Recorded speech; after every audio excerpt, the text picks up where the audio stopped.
Wait చేద్దాం. Right. So Venkata Swamy గారు, so ఏదైతే ప్రస్తుతానికి ఇరు దేశాలు కూడా కాల్పుల విరమణ ఒప్పందానికి అంగీకరించాయి. సరే, ఎల్లుండి మళ్ళీ ఒకసారి చర్చలు జరుగుతాయి. ఆ తర్వాత తదుపరి నిర్ణయాలు ఉంటాయి. ఇవన్నీ వస్తున్నాయి కాబట్టి సరే, ప్రస్తుత పరిణామాల పరిస్థితిలో అంటే భారత్కు పాక్ భయపడిందనే చెప్పుకోవాలి. కాబట్టే శరణు కోరుతోంది, శాంతి చర్చలు కోరుకుంటుంది అనేది. సో నిజంగా పాక్ భయపడిందా, లేకపోతే భయపడినట్లు నటిస్తుందా, ఏం జరగబోతోంది అనేది? ఎందుకంటే పాక్ ఎంత వక్రబుద్ధితో ఆలోచిస్తుందో, ఎంత కుక్కతో ఒక వంకరో, ఇవన్నీ కూడా మనం చాలాసార్లు చూసాం. ఇప్పటికి ఇన్నేళ్ల చరిత్రలో చాలాసార్లు చూస్తూ వచ్చాం. కాబట్టి ప్రస్తుతానికైతే ఎందుకంటే వాళ్ళ స్థావరాల్ని కూల్చేశాము, 9 ఉగ్రవాద స్థావరాల్ని కూల్చేశాము, చాలామంది ఉగ్రవాదులు అందులో హతమయ్యారు. కాబట్టి శరణు కోరింది అనుకోవచ్చా? ఐ డోంట్ థింక్ శరణ కాదు, స్ట్రాటజీ అనుకుంటున్నాను. ఓకే. వాడి నక్క వినయాలు ఉంటాయి కదా, అవును, నక్క వినయాలను మరొకసారి ప్రదర్శిస్తున్నాం. తర్వాత ముందు అసెస్మెంట్, అంటే భారత్ దాడి చేస్తే మా పరిస్థితి ఎట్లా ఉంటుందని ఒక అసెస్మెంట్ లో వాళ్ళు మొన్న వాస్తవంగా మనం చేసిన దాడి ఏదైతే ముందు ఉగ్రవాద శిబిరాల మీద దాడి చేసినప్పుడు ఆ ఉగ్రవాదానికి బలైతున్నటువంటి పాకిస్తానీయులు కూడా ఉన్నారు.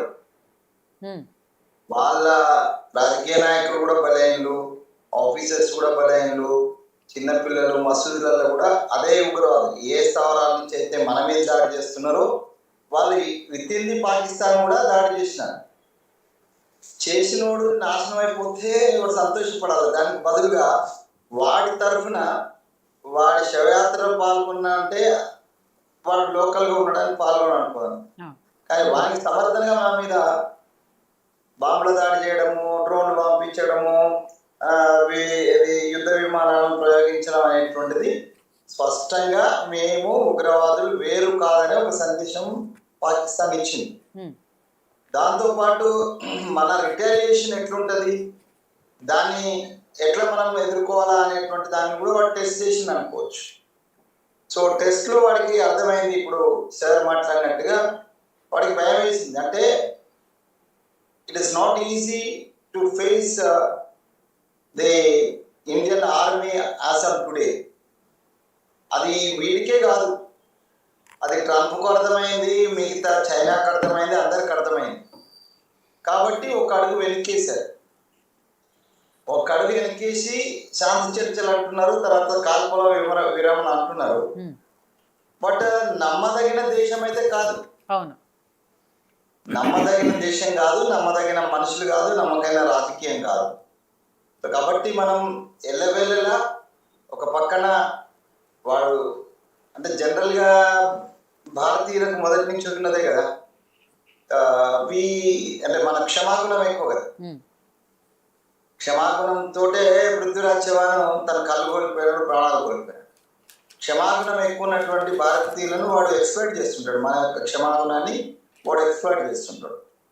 లేకుంటే పుల్వామా దాడి తర్వాత యుద్ధం ఆ రోజే మొదలు కావాలి, యుద్ధం ఆ రోజే చేయాల్సింది. మనం ఇవాళ మనకు పౌరులను చనిపోయిండు 26 మంది అన్నాడు, 40 మంది పైన వీర సైనికులను హతమార్చినటువంటి సంఘటన. అది మామూలుగా పుల్వామా దాడికి తర్వాత ఆపరేషన్ లో కొంత సర్జికల్ స్ట్రైక్ చేసినారు, అది చేసినారు. కానీ అసలు యుద్ధం చేసి ఆ రోజే ఆక్యుపైడ్ పాకిస్తాన్ మనం మన అంటే నామరూపాలను చేయాల్సినటువంటి పరిస్థితిలో అప్పుడున్నటువంటి నిర్ణయాల ప్రకారము సరే పెద్దలు ఒక నిర్ణయం తీసుకున్నారు. దాన్ని వాడు అడ్వాంటేజ్ గానే తీసుకున్నాడు. మన మంచితనాన్ని పాకిస్తాన్ ఎప్పుడు కూడా వీక్నెస్ గా తీసుకుంటారు. సో ఈసారి కూడా అదే తీసుకునేటువంటి అవకాశం కూడా లేకపోలేదు.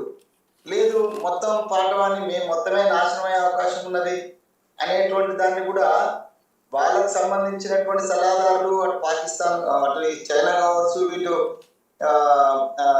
అమెరికా కావచ్చు, కొంత దోస్తాలు అయితే ఇంటర్నల్ ఉన్నది, వాళ్ళకి సంబంధించినటువంటి కొన్ని సపోర్ట్ చేస్తున్న దేశాలన్నీ కూడా వాళ్ళకు కొంత హితబోధ చేసినట్టుగా అనిపిస్తుంది. బాగాలేదురా పరిస్థితి, మొత్తమే అసలుకే మోసం వస్తుంది అనేటువంటి దాన్ని హెచ్చరిక చేసిన కారణంగానే ఇంత తొందరగా 1 డే 2nd డేకే వాళ్ళు తోకముడి వచ్చినారు, మేము కాల్పులకు రెడీ అంటున్నా అంటే జనరల్ గా అన్నారు వాళ్ళు. ఉమ్, కానీ అన్నారు అంటే ఏంటంటే డెఫినెట్ గా వాళ్ళలో లోపల ఒక భయం ఉంది, పైకి మాత్రం ఒక మేకపోతు గాంభీర్యం చూపిస్తున్నారు. మన సైన్యానికి ఫ్రీ హ్యాండ్ ఇచ్చి ఇక మనం యుద్ధం ప్రకటిస్తే నేను అనుకోవడం 48 అవర్స్ లా పాకిస్తాన్ ఉండదు.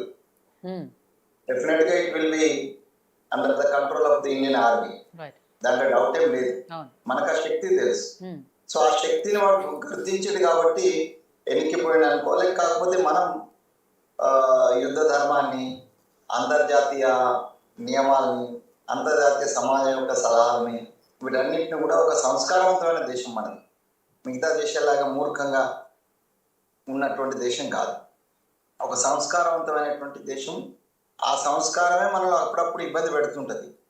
అయినప్పటికీ కూడా మనం సంస్కారాన్ని ప్రదర్శిస్తాం. అది 47 నుంచి ఇప్పటిదాకా మనం చూసినాం. ఉమ్, గతంలో జరిగిన 4 యుద్ధాలలో మనం చూసాం. ఎప్పుడు సంస్కారంతో, సమయంతో, సహనంతో వివరించేటువంటి భారతీయులం మనం. సో ఆ భారత మాత యొక్క పుత్రులుగా మనకు మన సంస్కారం మనకు గర్వంగా ఉన్నది. ఒక్కోసారి ఇబ్బంది పెట్టినా కూడా అంటే జనరల్ గా అంటారు కదా, ఒక ప్రావర్బ్ ఉన్నది, your weakness, your generousness may be treated as a weakness, still be generous అని చెప్తారు. అట్లాగే భారత్ ఎప్పుడు కూడా అదే సిద్ధాంతాన్ని పాటిస్తుంది. ఇప్పుడు కూడా జనరస్ గా మనం ఇచ్చినాం. సో ఈసారి నేనేమనుకుంటున్నా అంటే, ఈసారి ఒకవేళ వాడు ఆ ఆ మాట తప్పిన ఈ కార్పొరేట్ విషయంలో, తర్వాత మిగతా అంటే నేను ఇక్కడ ఒకటి కోరుకుంటున్నది ఏంటంటే, దౌత్య అంశాల విషయంలో సింధు నది జలాల విషయం కావచ్చు, లేకపోతే ఇంకా ఇతరత్ర ఒప్పందాలు ఏవైతే ఉంటున్నావో ఇట్లో ఎక్కడ మనం వెనకడకేయకుంటేనే మంచిది నా ఉద్దేశం. అవును. సో అది అయితే it up to the the union government and ప్రధానమంత్రి, మిగతా మంత్రివర్గము, తర్వాత ప్రతిపక్షాల యొక్క ఒపీనియన్, వీటన్నిటిని పెద్దలు తీసుకుంటారు. బట్ వ్యక్తిగతంగా I feel and there should not be any take back of on the ఆంక్షలు ఏవైతే విధించినామో వాటిని అన్నింటినీ కొనసాగించాల్సింది.